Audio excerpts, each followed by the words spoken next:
We finally have a former employee who decided to break all agreements and contracts he had signed. Yes, it's the same guy who showed strange documents and drove around MrBeast's studio. It turned out he was indeed a real employee who worked with MrBeast. This conveniently happened after the situation with Chris Tyson, which was definitely not convenient for MrBeast. We've had former employees before, like the one who wrote that Jimmy knew. But when confronted with if Jimmy knew, and you knew he knew, then you knew too and didn't say anything. He began to backtrack and gradually exited the story. But the expose we're talking about today already has 8.5 million views, and will likely reach 15 or 20 million. This is the most massive attack on MrBeast's career, so it will be interesting to see what comes of it. Let's discuss all this in detail. Okay, first of all, the guy who recorded this video goes by the nickname Dogpack404. At the beginning of the video, there is a strange segment where he, with dilated pupils and without blinking, starts rattling off some information.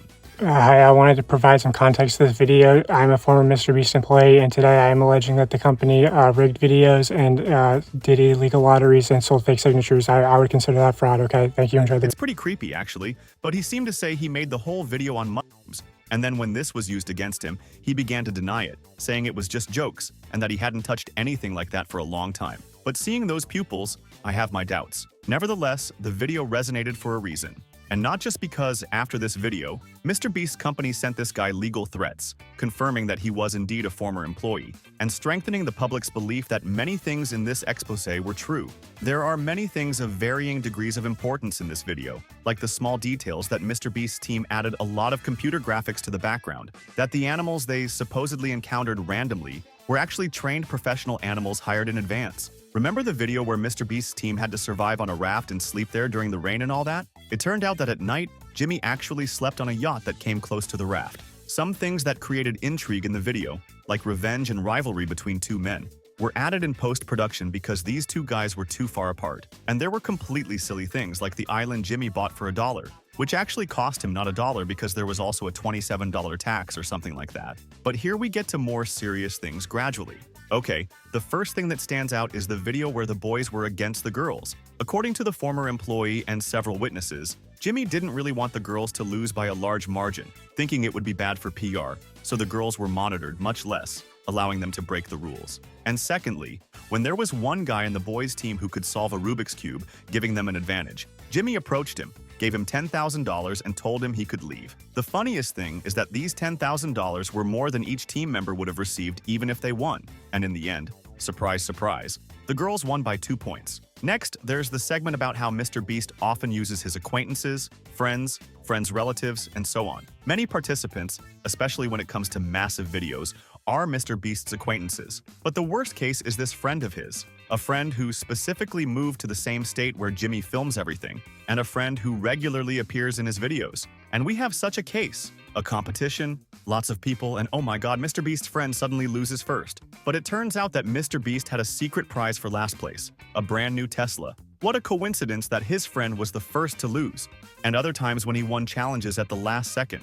Of course, not because it was all done post-production, but because he's just that cool friend of MrBeast and won that money. He then says how that money will change his life, but in reality, he lives in a multi-million-dollar mansion gifted by MrBeast when he moved to his state. These two situations are quite unpleasant regarding the girls who won and his friend. However, these are just a few videos out of hundreds he made over the years. They need to think about PR, like not showing men winning over women, because women can't be shown as weaker. Maybe he really wanted to give his friend a Tesla, or let him win in a video to show a cool reaction. But it doesn't align with MrBeast's claim that their videos only show what really happens, with nothing staged. For modern kids, it's like finding out Santa Claus isn't real. The video also had a lot of moralizing about MrBeast's chocolates, claiming he was selling not chocolate but a lottery, with a chance to find a ticket for a Lamborghini. This isn't ethical, but it was checked by MrBeast's legal team and had no issues. The main argument is that MrBeast first advertised his chocolates as very healthy, but later changed the recipes to be like all the others.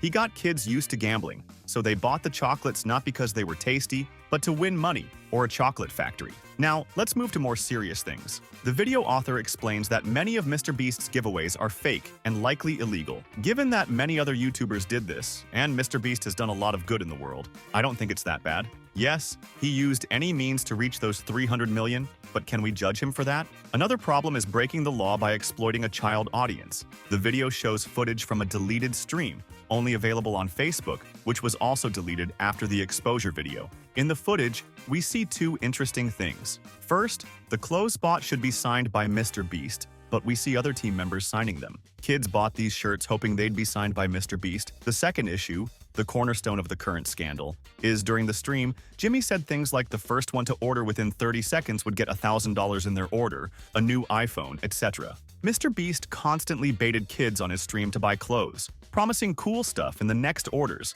like Lamborghini keys. But in reality, when the packages arrived, few people found anything. Given that MrBeast and his friends couldn't pack all the orders, there were hundreds of thousands. So what they showed on the stream was a tiny fraction of what they sold, giving kids hope that was shattered when their items arrived.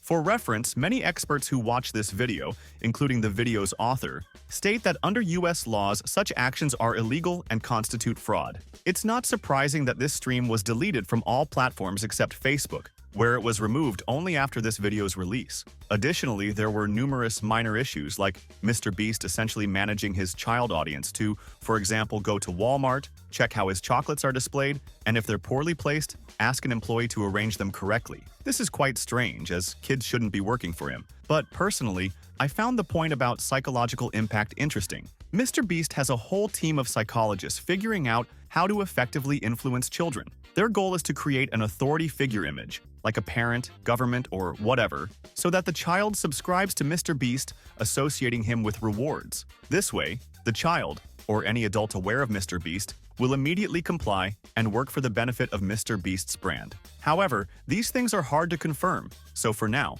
they're just speculation. This video was released, and MrBeast hasn't responded to it. But two interesting things happened. Firstly, the head of one of MrBeast's departments decided to speak out. A guy named Chucky said that Dogpack404, the author of the exposure video, worked at MrBeast's company for less than a month and wasn't involved in most videos he talked about. He also dismissed the dumbest accusations, like using CGI in videos or adding things post-production. But regarding the video where 100 boys were against 100 girls, he denied it was staged, stating that the MrBeast employees in both teams were just replacing those who couldn't participate due to positive COVID tests. This makes sense, but we literally saw a clip where Jimmy offers a player from the boys' team $10,000 to leave because he was too good. This still leaves me doubtful. He also said that giveaways among subscribers weren't fake because he personally managed them, but unfortunately didn't explain how they worked. He didn't comment on the harshest accusations of fraud, but claimed that Jimmy spends a lot of money to avoid trouble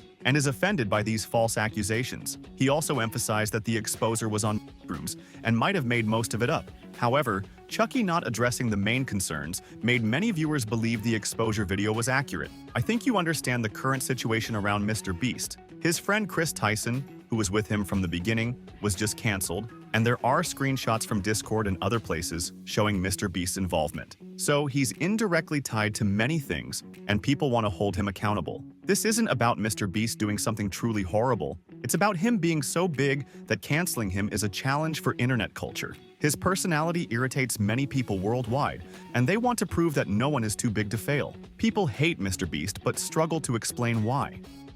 This video, with almost 9 million views, appeared at the right time with the right arguments, becoming the catalyst for the total cancellation of MrBeast that is happening now. Chucky's response didn't help much. Instead, it brought more negativity because they avoided the uncomfortable points. MrBeast's company then sent Dogpack a cease and desist letter to stop disclosing confidential information obtained while he was an employee. This was a dumb move because by releasing the letter, which he made public, they confirmed that he was an employee and had disclosed confidential information in the video. This confirmed that the information was true, or at least parts of it. Dogpack, now a very famous person on the internet related to MrBeast, gladly went on interviews with big YouTubers, saying he isn't afraid and will continue his activities. He also accused Chucky of lying about his employment duration, explaining that he arrived much earlier, went through training before his probation period, and after being told they weren't a fit, he was hired by a partner company of MrBeast's team.